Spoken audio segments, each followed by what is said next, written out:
Dans 10 minutes, votre édito politique. Il y a un an, 9 juin, dans la foulée de l'échec de son camp aux européennes, rappelez-vous, Emmanuel Macron dissolvait l'Assemblée nationale et convoquait des législatives anticipées. Un an plus tard, quel bilan tiré de cette dissolution? Le regard de Vincent Trémollet de Villers arrive dans un instant.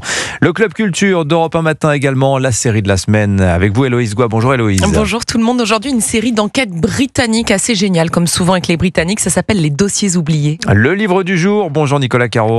Bonjour Dimitri. Moi j'ai simplement le plus grand roman maritime de l'histoire de la littérature. Ah oui, rien que ça. Bon, ça tombe bien. C'est très raccord avec l'édito international de Vincent Hervouet. Bonjour Vincent. Bonjour Dimitri, bonjour à tous. On va parler de la conférence UNOC 3, cette conférence des Nations Unies sur l'océan qui s'est ouverte à Nice. Hier, elle va durer toute la semaine. Vous vous demandez à quoi ça sert? Bon, évidemment, on peut se demander si c'est urgent de se préoccuper de l'océan quand on a 3 000 milliards de dettes et qu'on n'est pas capable de tenir ses comptes et ses frontières. Et on peut trouver un peu présomptueux de sauver les océans des pollueurs quand on n'est pas capable de sauver des pillards, la seule avenue des Champs-Élysées un soir de match. Ajoutez à cela l'arrivée en bateau tel César débarquant à Alexandrie, la parade navale comme pour les JO, la conférence qui s'ouvre par un dîner de gala au Negresco, comme si les visioconférences n'avaient pas encore été inventées, et on contemple l'État qui vit en première classe, discours, cortège de limousines, motards et gyrophares, tout le barnum sécuritaire habituel qui met une ville en stress absolu. On regarde et on a l'impression d'être sur le pont du Titanic à observer le commandant de bord en train de repeindre les transats. Pourtant, Vincent, cette conférence de l'ONU est importante.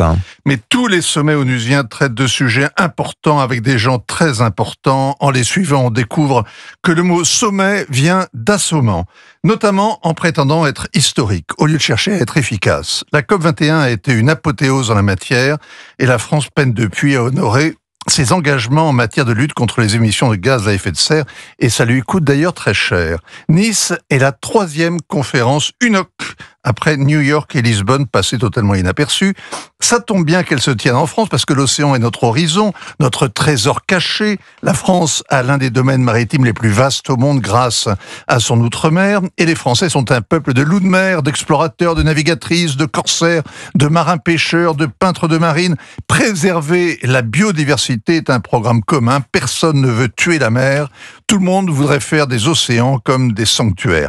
Depuis des mois, les diplomates français battent le rappel pour qu'à Nice soit ratifié le traité de protection de la haute mer, qui avait été approuvé à l'unanimité en 2022, qui a été signé par la plupart des pays, mais ratifié par seulement une trentaine, alors qu'il en faudrait le double pour qu'il devienne effectif. Alors c'est raté, le compte n'y est pas. Mais en fait, l'important est un peu ailleurs. L'important, c'est de prendre le contre-pied Donald Trump qui se moque du multilatéralisme et qui veut pousser à l'exploitation des fonds océaniques. Vous vous rappelez, drill, baby drill. Oui, Emmanuel Macron se démultiplie à l'international. Faites les comptes. À peine rentré de sa tournée en Asie, il est allé à Rome, en duo toujours orageux avec la Mélanie. Il a offert à Lula un dîner d'État, ce qui n'a pas empêché le Brésilien de lui faire la leçon sur l'accord entre l'Europe et le Mercosur. Il sera au Canada en fin de semaine pour le G7. Il enchaînera avec la conférence pour une solution au conflit palestinien à New York, où il envisage de reconnaître l'État palestinien qui existe de moins en moins, aux côtés des Saoudiens qui n'ont toujours pas reconnu l'État d'Israël qui attend depuis 1948. Et ensuite, il enchaînera avec le sommet de l'OTAN, bien sûr, décisif sur l'Ukraine. Tout ça en 15 jours et en même temps. L'Élysée est une entreprise d'événementiel et il n'y a pas qu'à Nice qu'elle fait des vagues. Ainsi va le monde, ainsi va l'Élysée. Signature Europe 1, Vincent Hervouet. Merci beaucoup Vincent. 8h moins le quart.